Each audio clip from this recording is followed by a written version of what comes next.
Cowabunga Corner. In this episode, I'm going to go over the profile of Michaelangelo, one of the most underlooked and underappreciated character in Ninja Turtle history.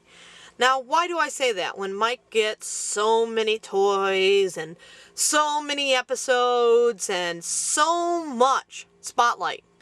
Well, the reason I say this is because a lot of the spotlight is imaging him as the goofball, when there's so much more to him than what they give.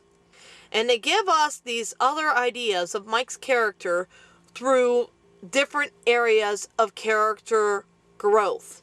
We see that he likes comic books. We see that he likes horror movies. We see that he likes to skateboard. He likes to surf. He loves to be active. And he likes to play pranks on his brothers.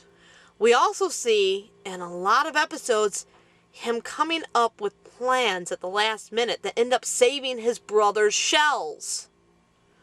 He is very lighthearted. But how many people have stopped to think of why he may just be that lighthearted turtle? I'll tell you why. Shh. He doesn't want responsibility. And that's it. It's like he stands back and sees how much stress being a leader can be. So he doesn't want that. And he reveals this so much through the series. His intelligence can be seen through so many different views of the turtles.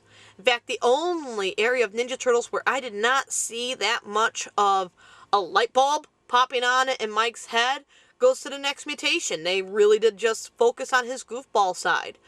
But in the original cartoon series, he was a lot of help. He wasn't getting them in trouble too much unless they wanted to focus on that fact, unless they wanted to push the goofball aspect.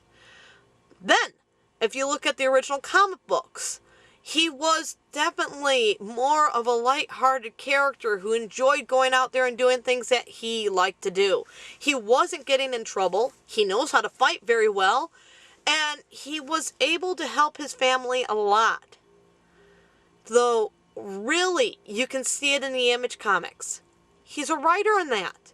He wrote poems that got published and even wrote a love story that got published. His own book. And you gotta have some smarts in your head to write a book. It's not that easy. On top of that, showed he was an artist. You go into the future issues of the Cyborg Turtles, what is he doing? Artwork. Then, we jump to the 4Kids series, where we see him come up with most of the plans that help save their shells through the full series. Every time you turn around, it was Mikey coming up with stuff. Mikey, Mikey, Mikey. And his brothers always make the joke, the crack, that, oh no, Mike came up with it. Do we do it? Yeah, let's do it. And every time Mike came up with something to save their shells, it worked. So, to me, Michaelangelo is the most underappreciated character in the Ninja Turtle history because he doesn't show what he can do. Mike is a strategist. He's a fighter. He's very smart. Who designed the actual battle shell? Mike did. He knows how to play video games. You gotta be a strategist to get through those video games. They're hard. He knows what he's doing. And then he shows that he knows what he's doing. In the episode Shredder Strikes Back Part 1, from Season 1, Mike asks, "Need help with that?" when the others are doing the dishes. And April yells, "Keep him away from the dishes!" And Mike's, it worked, and leaves. Because he knows his irresponsible actions, his over-hyperactivity, has everyone judging him so much that they don't want to put him to work. And the episode, The Garbage Man, Raph's like, "Why isn't Mike helping with this?" And Don's question back is, would you rather have a happy Mikey or a bored Mikey? Mike has strategized to the point where he gets out of responsibility. He's able to be the jokester. He's able to goof off. When push comes to shove, he's the one that jumps up there and says, "Okay, I see an opening. why don't we do this, and then this, and then this? Oh, and let's do that too. That will work. Cowabunga, dudes! And the others are staring at him going, where's this when we have chores? So, you don't always see the serious side of Mike because he doesn't want to show it. But it's there. It's constantly there. It's underlined there in every media. Even the movies show it. Mike don't want to talk about the serious stuff. In the first movie, Don's trying to ask him, have you ever thought about what Splinter said tonight? You know, not having him. Mike's response to that is, time's up. $3 off. Towards the pizza. He totally blows Don off because it's too serious of a conversation for him to think about. The idea of losing Splinter is just something so beyond his grasp that it would crush him. So, no, he don't want to handle responsibility. He doesn't want to handle serious topics. But it's not because he can't do it. It's because he doesn't want to. Every time he had to pull himself together to prove to himself and the others that something needs to be done and come up with something while no one else could come up with something, he's done it. Look at the episode Return of the Justice Force. In that episode, Leonardo's just like, hey, everyone, focus together and go and get this target. And Mike's like, everyone scatter. And Leo's like, are you sure about that? And Mike's, totally, I know what I'm doing.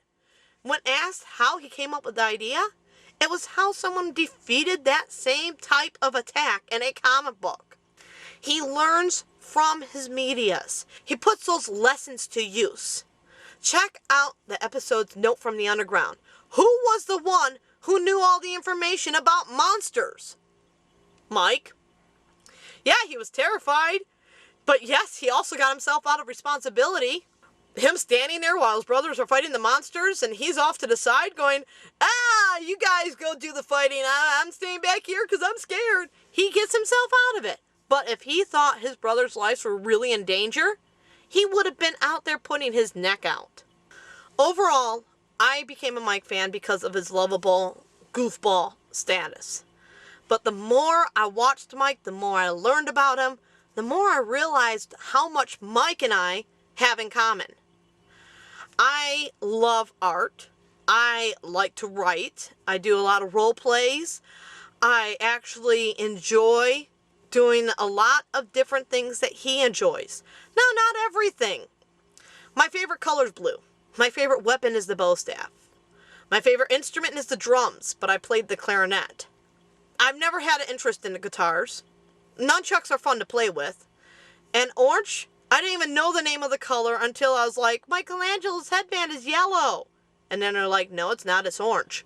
Oh.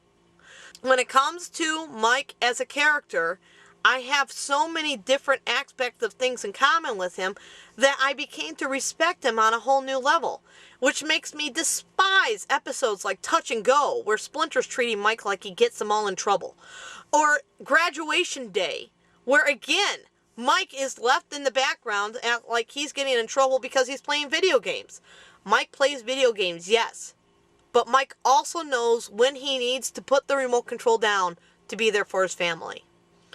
So my overview of Michaelangelo, he's not over serious. He doesn't have the huge temper. He takes everything with a light heart.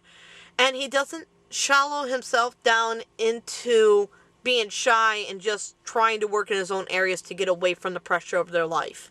He takes the pressure with every punch and he throws a punch back.